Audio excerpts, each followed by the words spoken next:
Hey everyone, it's David here. One of the questions that got asked me this week was about heirs, and I could do week-long videos. I could do hours and hours on airships and finding heirs of a deceased claim. However, I'm going to talk to you about just the standard protocol that you need to get familiar with locating heirs of property. So let's say that I'm trying to find John Smith, and John is out of the picture right now, and he's deceased and we cannot find him. Now, unfortunately, I've had to put a lot of black. I can't put someone's information on. I'm real big about privacy, and I don't know legally what I'm able to do. Right now, let's say this person right here is deceased, and here's the parcel number that they have and the address. This means that they own the property. So if I'm doing a surplus funds case where it's a tax or mortgage overage, I want to verify, or if it's a state fund, maybe I don't have that, but I verify the address of the claim. So the holder is the person who reports the claim. Maybe they have this top address up here and this person's deceased. Well, over here I have relatives, and when I click the relatives, this sees for a child. This is their child. So let's just say this is John Smith. What I do in my script is I say, this is David Church trying to reach Jane Smith. Jane, I'm calling you about 2532, the address belonging to John Smith, the Bank of America account, or even like if it's a property, I'll say, or the property that went up for foreclosure and the overage on this. Are you aware of this? And then I start filling them out. Gotten a lot of things that way.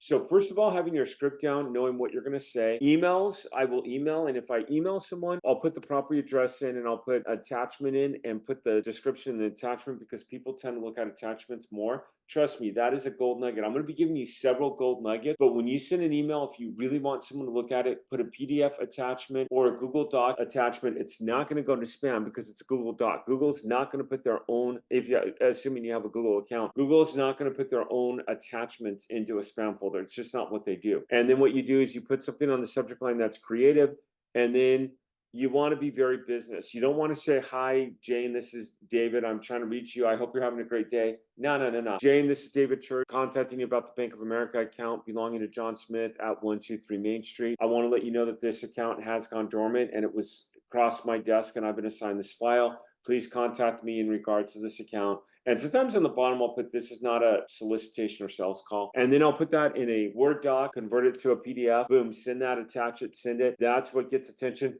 That right there is, if you don't get results from that, notify me, because something is majorly wrong. We get a lot of results from that alone. Now, a couple other things that you need to be aware of that are going to be some really good gold nuggets for you. Okay, first of all, as you're doing this, and I just went to California and they have an investigator's handbook, and for filing a deceased owner claim, you need to be familiar with what your state is and the table of heirship. Does it go to the spouse? If they got married later in life, does it go to the kids before it goes to the spouse? And I say this because I worked a case in California where I was doing one of my cold callings and I called the brother of the deceased and he goes, the funds are going to her damn kids. Can you believe her damn kids are getting it? Because he had married this lady into her adult years and he had a stepson, and the stepson was like 33 when they got married. He had no kids of his own. California recognized him. So the stepdad died and then the mom died, and this guy's now in his 60s.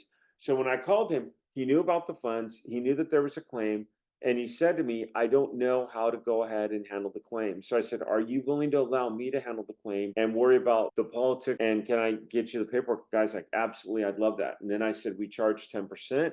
Once you get paid, we'll get 10%. You pay nothing at all otherwise. And I even found a $60 additional claim, and the guy's like, oh no, let's not claim that one. And I'll get paid on those. I care less. I'm like, nah, this was like I forget how much it was. It was like a $16,000 claim. It wasn't that much. I got 10% of that, so I got 1,500. But I went ahead and got him $60. I said, hey, take your wife out to dinner. And the guy's like, all right.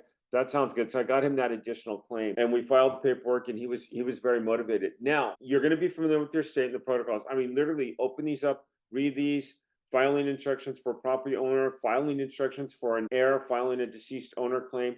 And there are times when I fill these out, I will contact my state and I will say, hey, by the way, I haven't done this before. I have this under a contract. Is this the right way to fill it out? And they're generally pretty helpful. Every once in a while, it crosses someone's desk who's like has some real snot to them, and then I call or I'll email again. But generally, they're pretty helpful when you ask them a question and you ask them that particular question on error, whatever it is. It might be maybe someone's moved and they're out of state and they have a different ID or something like that. There's a lot of questions. And going back to my California claim, I had somebody in Texas that was working Texas state funds, almost the same movie.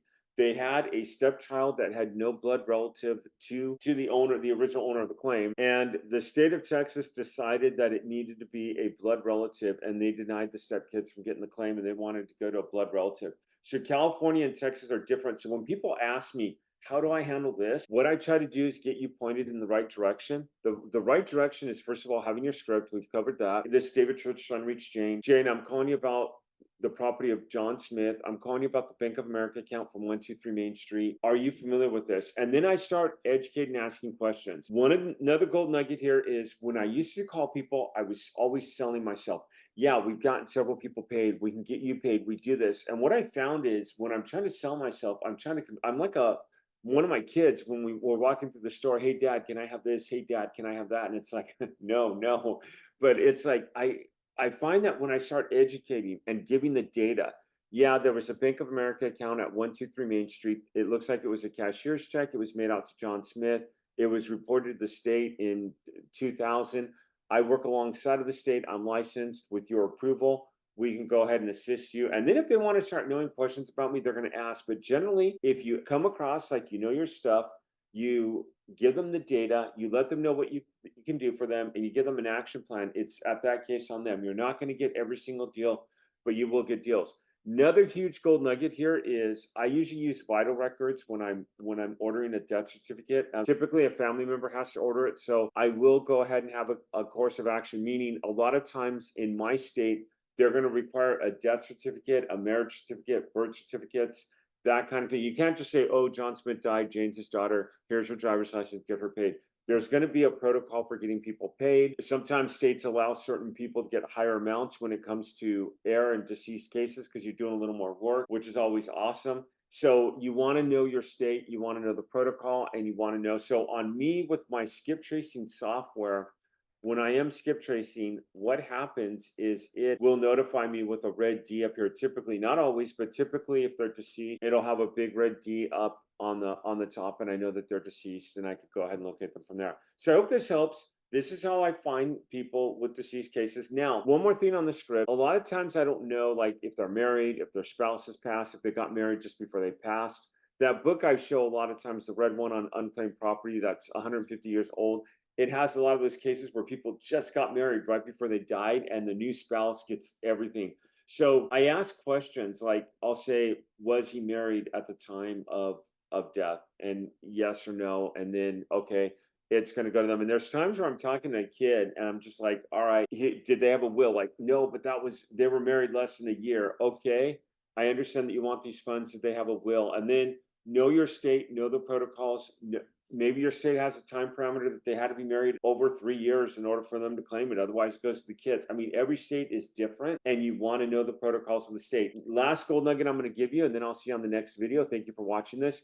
If you don't know the answer to a question, don't say, I don't know. Say something to the degree of, I haven't dealt with that in that capacity. Let me double check on that and get back. That is a lot more professional than saying, I don't know. Because if someone tells me they don't know something, my response is, okay, who do I need to go to find out? And sometimes people say, oh, well, you were kind of a jerk with that. No, if you're the professional and you're gonna tell me you don't know and pause, then I'm gonna come back with, okay, who do I talk to who would know? Who can help me here?